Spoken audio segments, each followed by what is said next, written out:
Hi guys, today I'm going to show you, well, there's going to be another garlic reveal. I'm taking more garlic out, and then after that I'm going to show you how I plant my Musselburgh leeks. Then we're going to flip over to the front of the plot and I'm going to show you how I built a raised herb bed, just like the other one.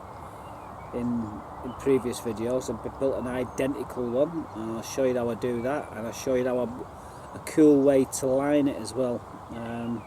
And after that we're going to do a potato reveal. Now in the potato reveal, what I'm going to do is try and there's one pot what I didn't do so well, so that's the pot that I'm going to check on first. If it's any good, I know I've got some idea that the rest of them are going to be good. If it's poor,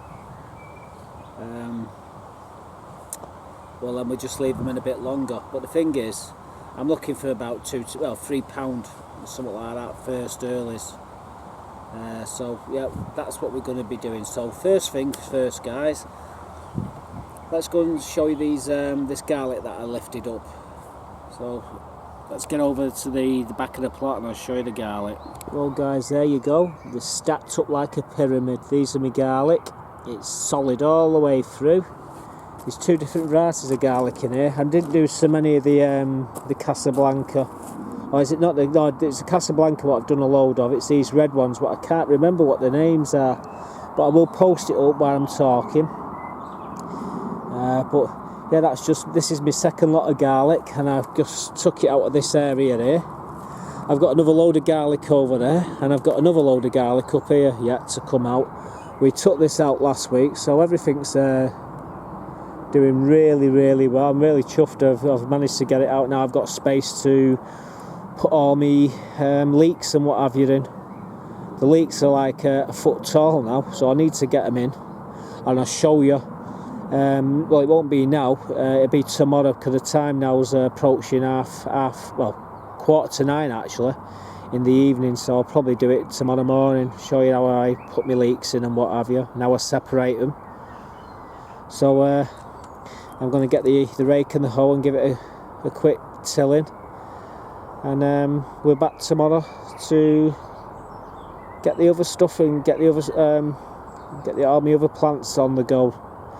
It's been a while now since I've been able to do anything with this bed, so it's going to get a load of bloodfish and bone, lime, and put some chicken manure in here I think as well, just to put some goodness back into the soil. And I may even throw a bag of compost over the top of it, I don't know yet. Might be overkill I think. But there we go guys, there's the garlic, well chuffed with that. Now I've got to go get it all in bags. So from Weaste Allotments, like I say, it's only going to be a brief pause for you, but it's going to be 12 hours before I actually get back on here to do anything else. So goodbye, and see you very shortly. Well guys, that garlic was alright, wasn't it? Yep. Well then, without further ado, let's get showing you how I plant my leeks. Now, there's a couple of clips there been stitched together, so you know, keep watching. Sure you'll enjoy it. Right guys, this is how I put my leeks in. Got a little tool here that I use. What I do, go along the line on this plank. It's all marked out every 6 inches. And like I say, without being too laborious and boring, we'll just do the end of this row. I do them about 6 inches deep. Sorry about the shadows guys, but you know.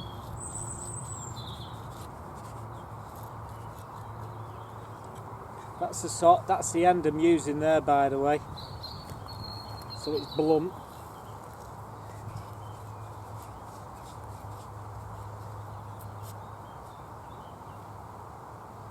So the big stone just went in there then.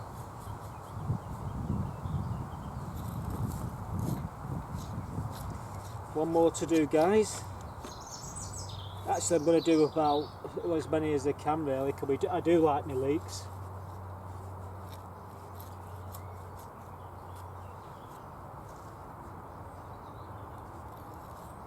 Right, so that's that last one.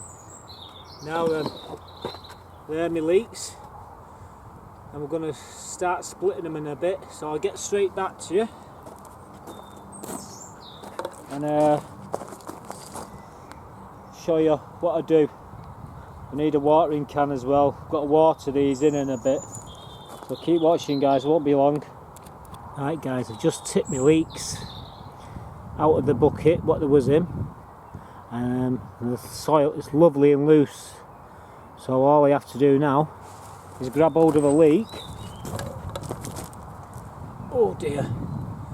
Grab hold of a leek, look out for a root system, and then just twirl it in the hole until it gets to the bottom, and that's it basically. Let's do another one. Look at them roots, how they just pull away. Do another one. The soil's that loose, it's just dropping in and actually sealing behind them. But I say I'm just going to go along. These are absolutely beautiful leeks, these. Look at them. Lovely long roots. Really, you should cut. Normally I cut the roots down a bit. You can cut them shorter. Apparently they grow better if you cut them a bit shorter, but I'm not doing that. I'm just dropping them in, and I'm going to be watering them in a bit. Well, that's the idea anyhow. A bit too long then, so I'll just nip them off a bit. So I'm not going to bore you with the logistics. I'm just going to carry on, and I'll show you them all done in a bit. Obviously they're going to need a good watering in as well. Okay guys, I'll be right back after I've sorted it all out and show you them all tucked up to bed. Well guys, just finishing watering my leeks in. I've got 9 rows of 11 Musselburgh leeks. Well, it might sound unorthodox, but yeah, there's 99 of them. I thought I'd keep them all in the same rows. Just giving a good drink of water, and as I'm watering, the soil is filling the hole behind it, so no need to flip the soil over. And I reckon in the next 24 hours they will upright themselves.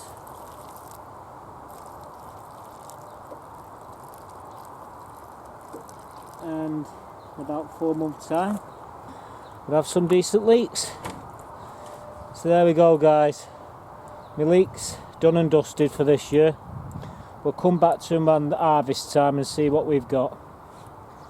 So let's move on and do some more planting. Right guys, well, I changed my mind about putting more stuff on, so what I thought I'd do is show you my cauliflower that I lifted up a bit earlier. And also in the last episode I shown you this weed what was inside my gooseberry bush. So there's a clip about that weed straight after the collie, so keep watching guys, and I'll let you know exactly what that weed was. Very interesting as well, facts. Well guys, here's the deal on the collar. This is a fair swap this. I'm going to cut it off here.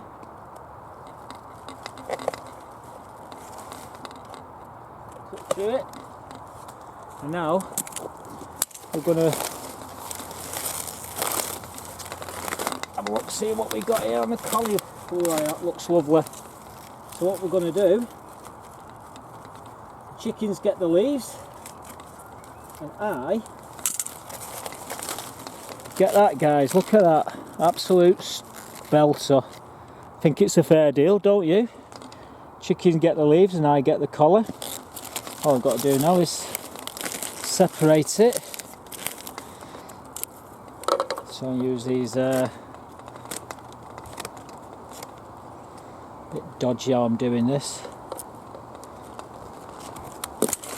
Break it over. The worst thing about collies is you can't. The bloody root, the stem's like it's like a piece of wood. So there you go, guys. Fantastic collie there for the dinner today. It's Sunday today, so that's going in the pot. We'll be having that with roast beef and roast potatoes, carrots, swedes, and all sorts of goodies we'll be getting, and Yorkshire pudding. Yeah, it's a lovely little cabbage that. Collie. Been calling it a bloody cabbage for the last 4 months. But yeah, very nice. I just took a load more of these in as well, so I'm gonna hopefully be getting even more of these very shortly. Right, so there we go, guys. Sunday dinner's sorted and I'm off. Catch you later. True to my word, guys. Chickens digging into that cabbage. All what will be left is stalks when they're finished.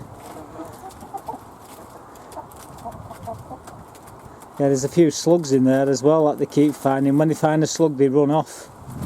And it's funny watching them actually. But yep, making short work of that. Alright, so they've got their Sunday dinner, I'm going to get mine. Well guys, remember me telling you about this sticky weed what was inside what was right in the centre of the gooseberry bush? Well, I've managed to get it all out now, and here it is. And it turns out it's called goosegrass.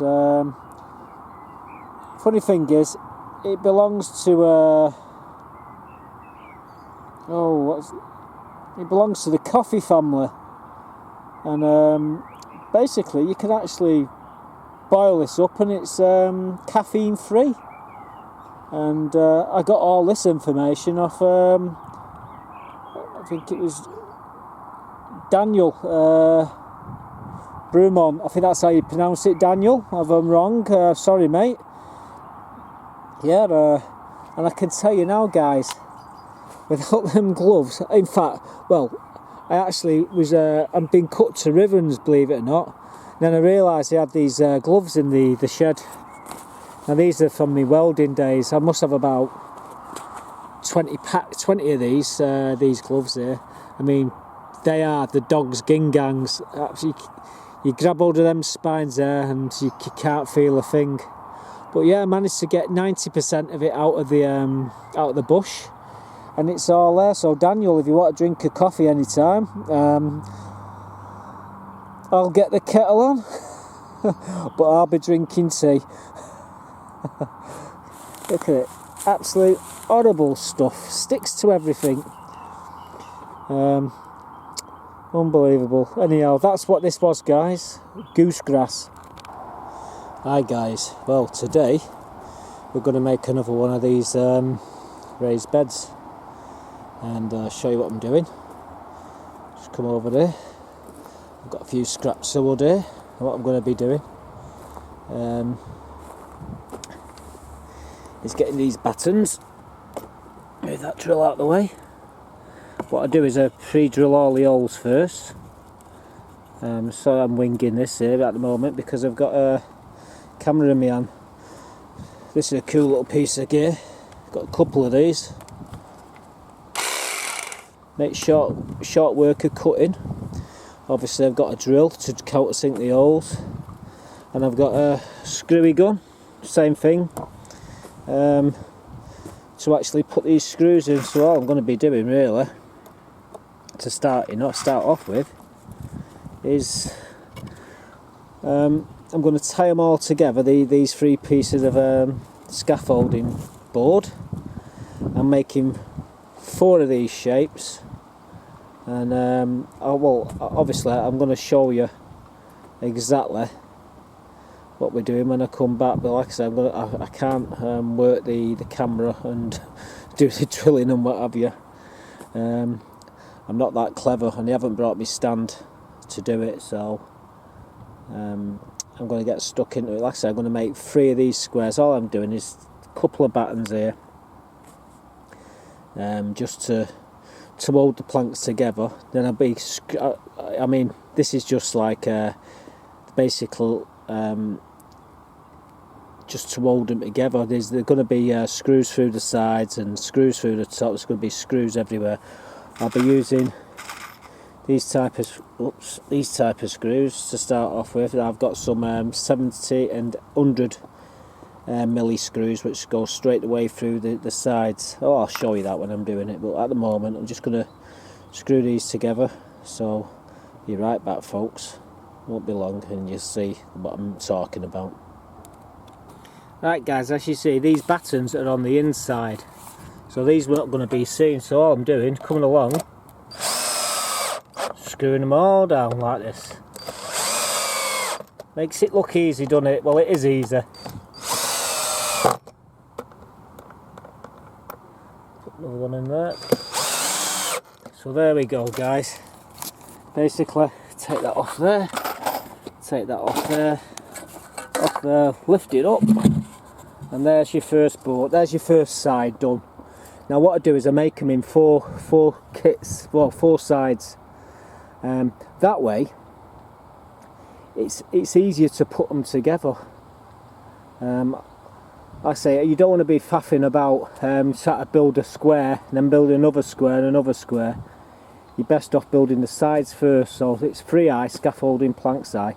Okay, there's a few cracks here, but when I put all the caps on and everything and give it a lick of paint, they'll last me about 2-3 years until I can get some decent scaffolding boards. These scaffolding boards are what I've had lying about for about 1.5 years now. They're all completely dry. I mean, you look at the wood there, it's pretty decent wood. And this stuff here, this thing here, cuts through it like butter. But there we go. I'm going to build the other 3 now, and I'll be back to you and I'll show you how I put them all together. Well guys, there you go. One planter made. The only one problem, it needs to be turned sideways on, so it's the same as that one over there. That's going to be a bit of fun. Easy making it, but lifting it, it's going to be a different story. 3 scaffolding planks. So the materials what I made this planter are 3 scaffolding planks, 13-foot scaffolding planks, 2 lengths of 150 by 20 cladding, 100 by 20 cladding, the same thing, 2 lengths of 2,400, because you can't get them any smaller, so you have to buy 2 because you've not got enough to do it. And that's it, and a whole load of 60 milli screws, and obviously a few battens. I've left the battens inside to give it more rigidity, but what I've got to do now, I've got to clad the inside either with plastic or a liner. Now the liner that I used in that one, I've bloody run out of it, haven't I? So it's either going on the cadge or getting some of these. I've got a load of these black, in fact I know what I've got, what I'll do it. I've got some black plastic which will go inside it, sorted. So all I need to do now basically is turn it the other way around and give it a lick of paint. I'm not advertising my tools, but that's what I needed to actually build this. I could have just used one drill, but it's easier to have a drill to countersink your holes and a screwy bit. It cuts the job down in 2 really, and most important, what chops everything up is that jigsaw there. You can't beat these battery jigsaws. Most of my gear is Makita. This is just the tip of the iceberg, but this is what I needed to do this job today. And I didn't pay that much for. Actually, I paid the full whack for one of these drills. I think it was about £110.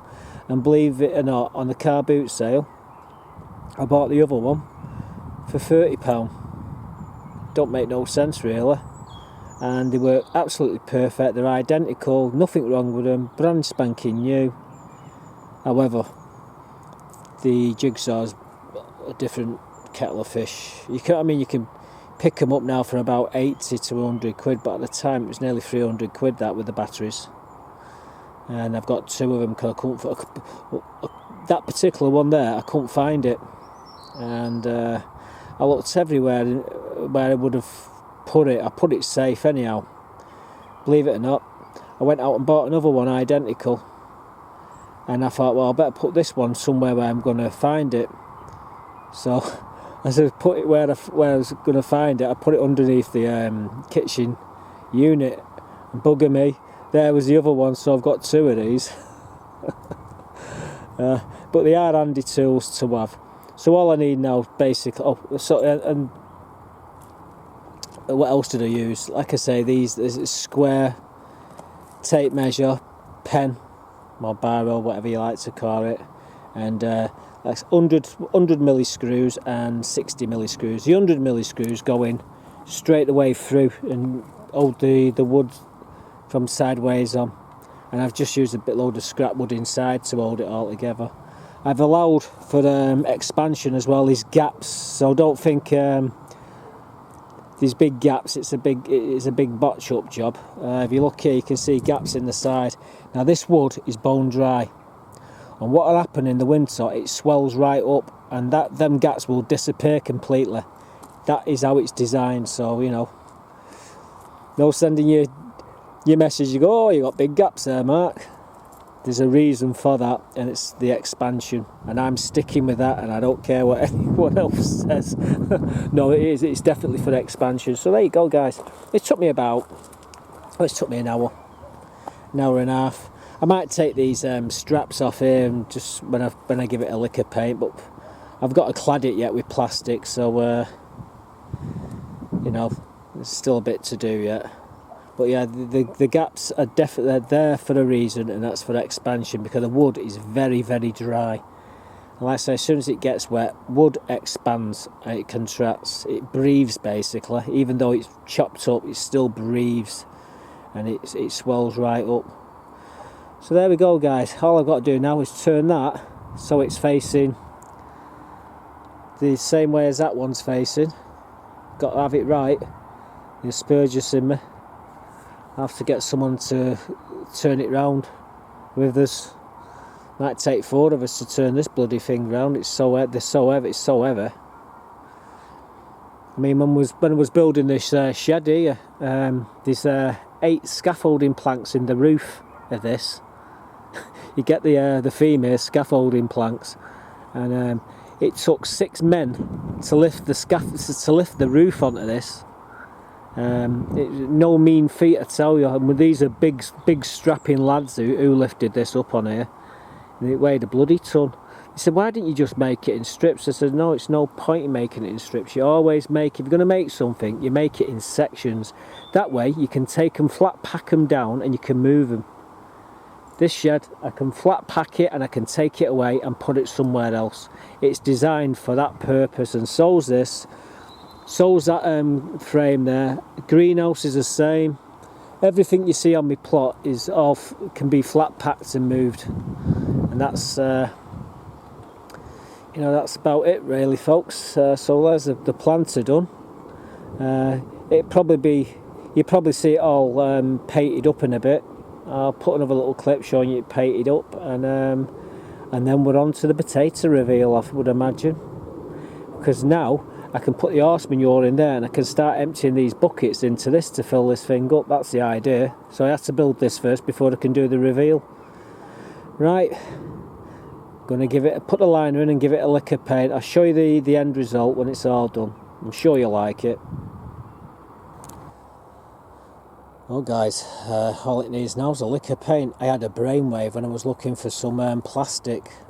I've got these 1 ton rubble bags. You know, you put sand in, gravel, all this lot. Anyhow, I thought, if that goes inside there, I've got a perfect liner. And you know what? It goes in.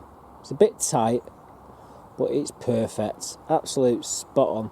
So, I've no need to worry about any of the soil and stuff coming through the wood. It's completely sealed inside. So all I've got to do now is give this a lick of paint. Now I've got to go home and get my mask to do this, unless I can find my lad who can give it a quick paint, but I know he ain't going to come here because he's going to have to paint that eventually. I can't touch paint. Any sort of deodorants or like that, I'll end up in hospital. Got serious problems with my chest. But yeah, I've got this full face mask. I'm going to put it on. I used to be a sprayer. Well, my title was a welder fabricator, master sprayer. But that entailed, well, I had all my codings. I had 100 or so codings for different types of welding when I was working. I was an excellent sprayer and a fabricator. I could fabricate anything, basically. This thing here took me about 3 hours to make. That's pathetic, really, because in my heyday that would take me about an hour, if that, to make that.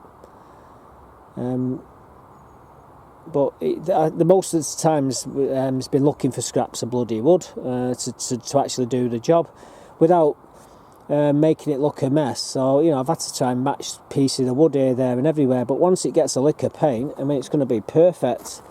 I mean, I'll be sat on my bench here, and I'll be looking at my herbs there, and yeah, it'll look nice because there's a matching one just up here. So, you know, there'll be more herbs.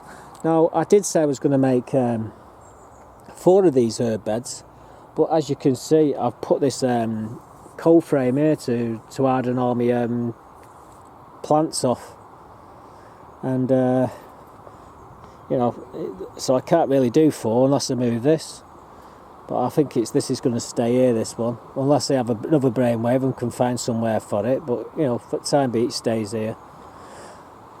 So, further ado, go home, get my mask, get some gloves, and give this a lick of paint.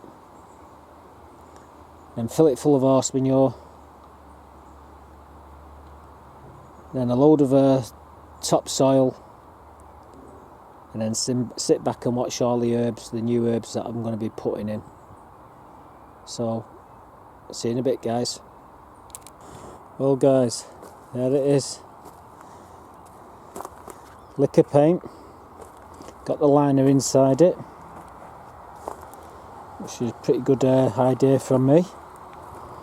And these ton rubble sacks. And I just stapled it to the sides on the inside. But to be quite honest with you, it took me about 4 hours to make. That's basically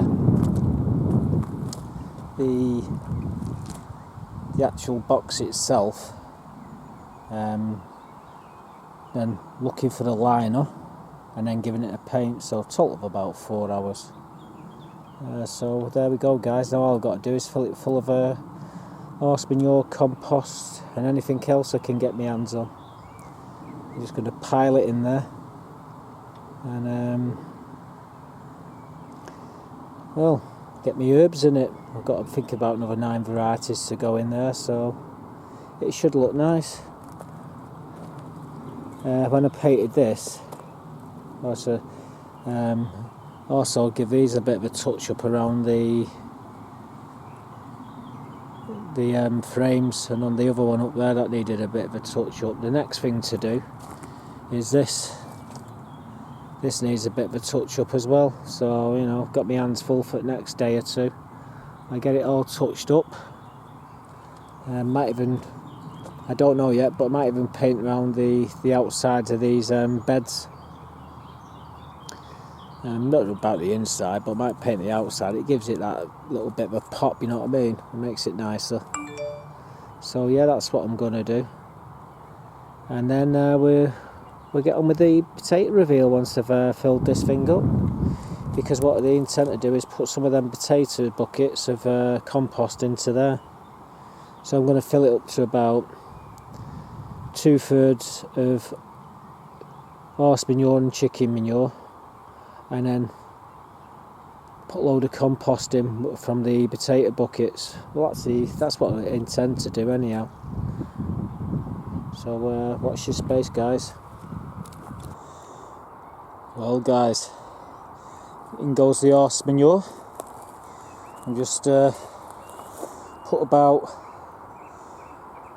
9 inches of chicken manure in the bottom there. Now I'm going to put another about 10 inches of this horse manure. That's going in there. Straw still a bit ripe. Saying that, it's not that bad actually. It's broken down really well.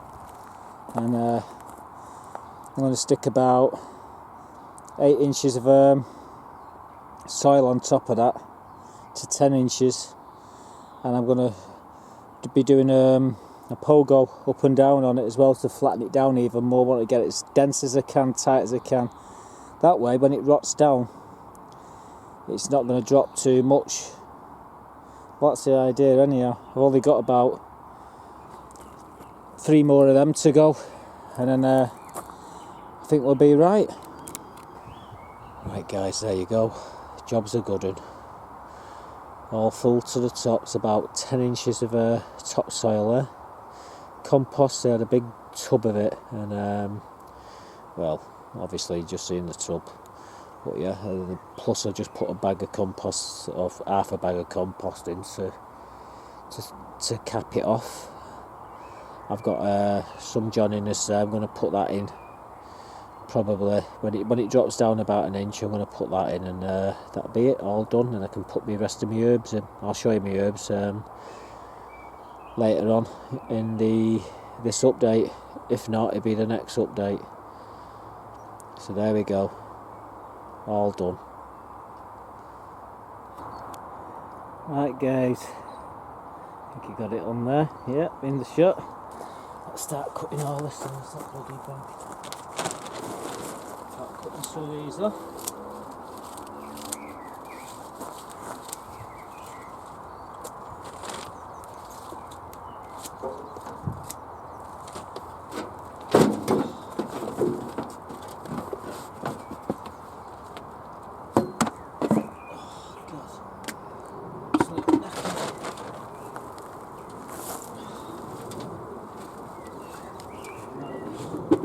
Bucket.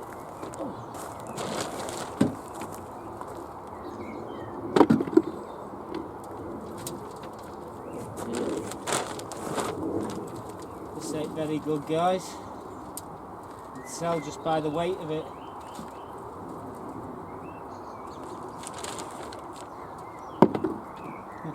Size of that.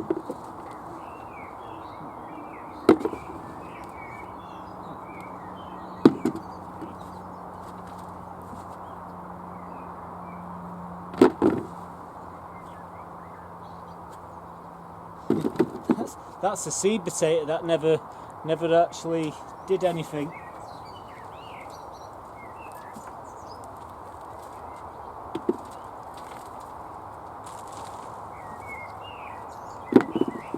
That's a bit disappointing.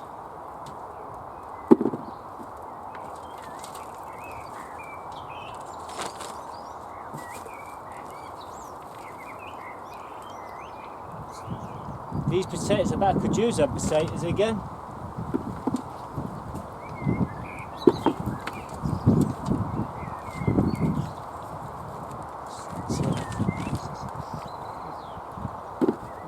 There's some down here. That bad. That was...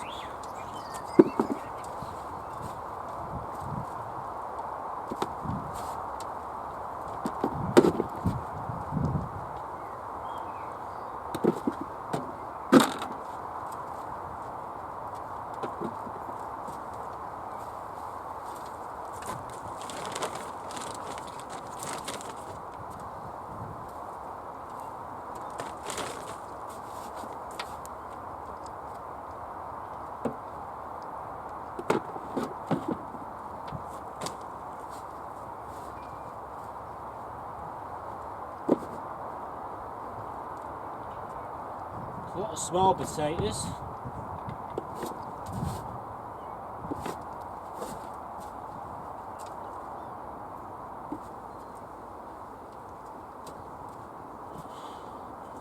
I can tell you guys, today it is very, very warm. Just take it off this way.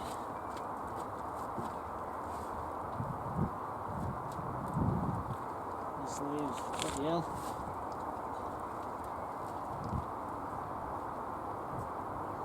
All this crap out of here.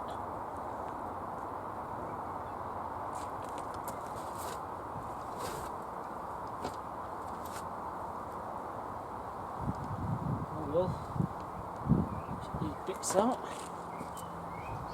Yeah, I used mycorrhizal fungi with this, and what I think it's done is gone into the actual into the top of the plant. We've still got some here, so it's not all a complete loss.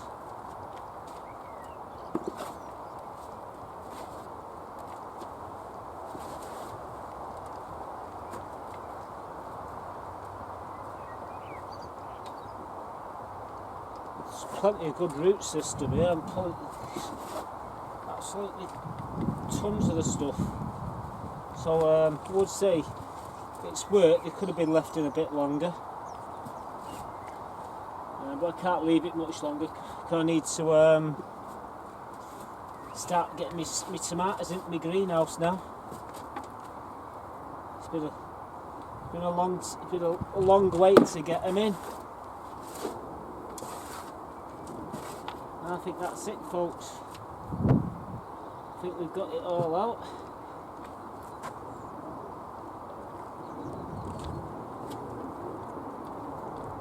Right, now for the reveal.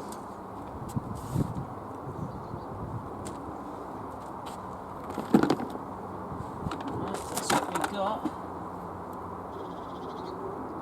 What else happened there? That's strange, isn't it? Look at that.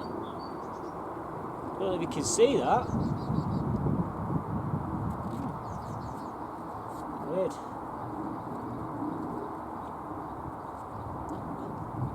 I was going to do, believe it or not, for the life of me, I was going to eat that now raw in my mouth, and I just realised I haven't done the bloody reveal yet.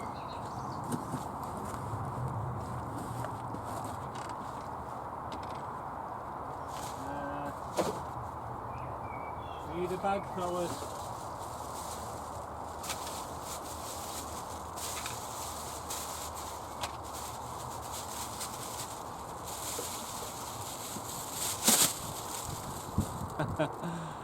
You see that pharmacy? Yeah, so these are kestrel, these. Hell knows what I've got. Got a couple of pound anyhow.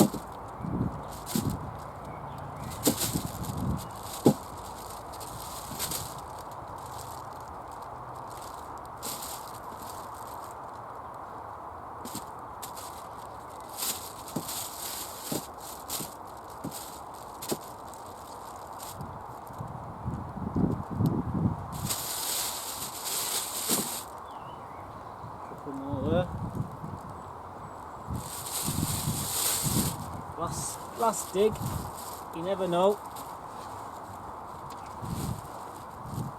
Nah, bugger all there, guys. It's just a few more leaves, that's it. Right. So what we're going to do, so no cheating.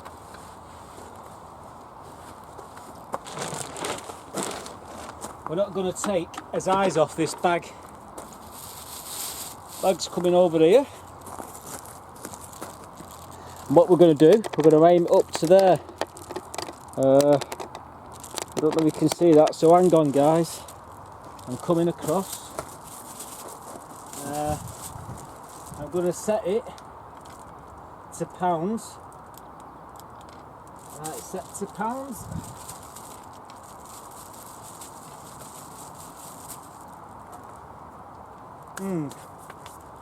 Well guys, I don't know if you can see that.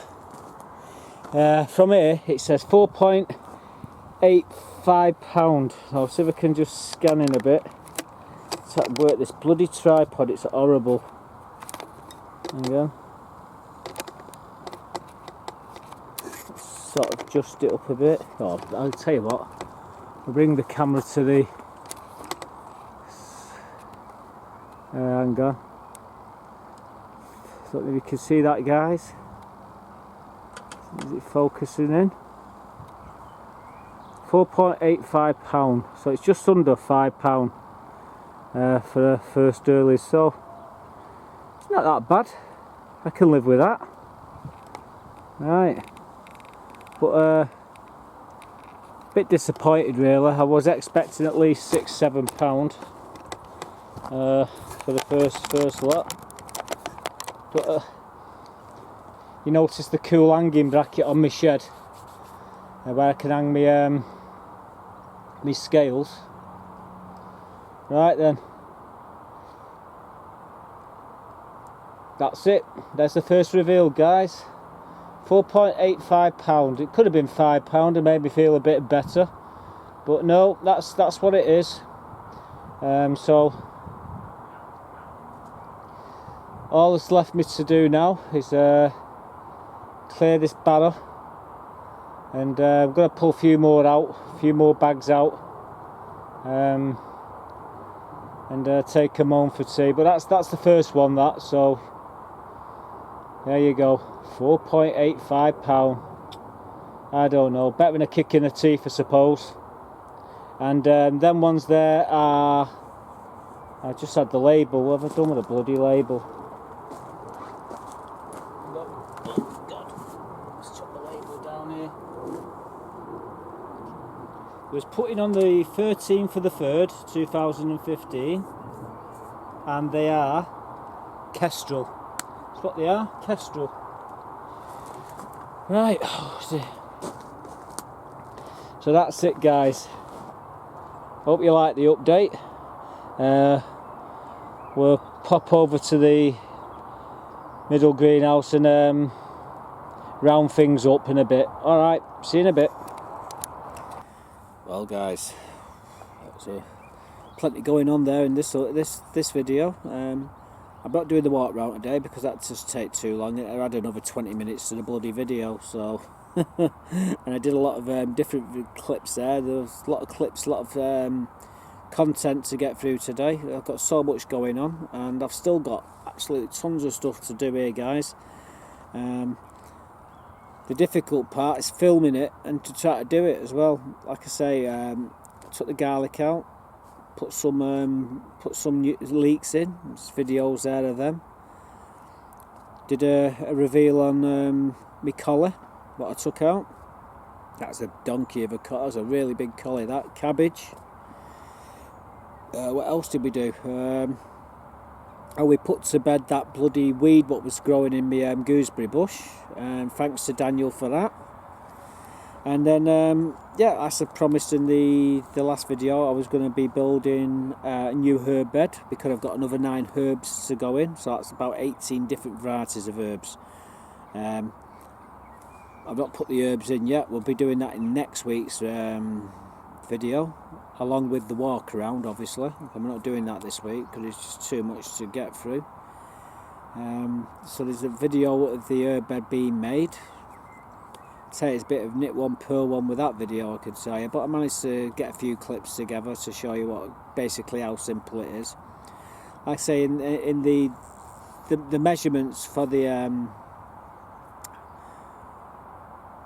diameter and the width, where the diameter is 960 by 960 centimeters, and 3 scaffolding planks high. So whatever the 3 scaffolding planks is, plus the 960 square, that's your box. Took a lot of filling as well, as you'll see. But that's all done. I'm letting it settle down now. So that brings me on to the last thing, onto the potatoes. Now I did a video, they did a reveal, and I can tell you now, they weren't that fantastic. I really should have got them out of the greenhouse a lot sooner. What it was, there was a foot high. I was going to take them out that particular week. I didn't because I had a lot of commitments and they doubled in size, and when I tried to lift them I snapped one of them. So I thought, best thing for them to leave them where they were. The only trouble was I found out that there was the watering. I had difficulty watering them, and they needed a lot of water, these potatoes, and I couldn't get the water into the buckets because of the foliage what was on there. I mean, the foliage was that, the potatoes were that tall. I think I must have a record for the tallest potato. It was nearly, well, it was touching the apex of the greenhouse. And what's the height of a greenhouse normally? It's on scaffolding boards, about 8 foot tall, a bloody thing. I have to measure it. But yeah, that's some height in the potatoes there. But I got them to touching the top of the apex. So I knew as soon as he hit the top of the apex, I knew it was good. It was all in the tops and not in the bottoms. So when we come to do the reveal, I had between like £3.5 and £5.5, depending on where the buckets was positioned in the greenhouse. Like I said, I did some Kestrel. The Kestrel was the better of the two. What I did the reveal on. The International Kidney was the poorer, but anyhow, there's a clip there where I do a reveal of 1 or 2 buckets. I think it's 1 bucket. I'm not too sure whether I'm going to do 2 or just the 1 bucket, all depending on how long the video is, because I get carried away sometimes, so I'm going to try and keep it a little bit shorter, this video. As you see, I was bagging all the leaves up. Now, I never put the leaves in the compost bin. That's a no-no, because okay, it's a bit too early in the year for blight, but you know, you don't tempt fate. All gets bagged up. I'm going to be taking them up now to the tip and getting rid of them. That's where the potatoes are going. The leaves are going up to the tip. So what else is there I'm going to be doing in next week? Well, obviously we're going to be planting the new herbs. Doing some more plants what I've got in the greenhouse to go in. We'll probably be doing put the tomatoes in the front greenhouse, well, on one side at least. If I've got time, we might get this shed painted, because everything else has been touched up. It's just the shed now. It's looking a bit drab. It's been battered with the wind and the rain for the last 12 months, and it's starting to look a bit. Well, it's not shabby, but it's not looking at its best anyhow. So I'm going to give it a bit of a touch up if I can. And there's plenty of other things I'm going to be getting on with. So I'm going to end the video now. Thank everybody, as always. Without you all subscribing, it'd be pointless doing it. Like I say, I learn things, and maybe you might learn 1 or 2 things off me. And oh, that's it. In the next episode as well, I'm going to show you. I will put my garlic into my shed, into my garden greenhouse, and the allotment at home. Sorry, get it right. And as I was putting it in, I happened to look up, and I did notice the horseshoe bats flying around. So obviously, garlic doesn't affect bats. Joking, guys. It's a joke, we're not being serious.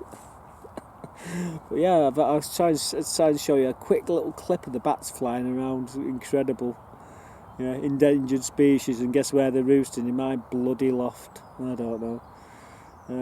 What else? Oh, and I wanted to show you, I've got a clip. It's a bit shaky, but you try holding a cam recorder, and you've got it on 90 times zoom, and you're trying to video buzzards. Yeah, you heard it, buzzards flying over top of Weaste Allotments. There's a story behind that, and I'll post that in the probably if I can get it sorted, I'll put that video in as well next week. So further ado, thanks again, thanks for all subscribing, and see you in the next one. So goodbye for now. Find that bloody control to turn it off.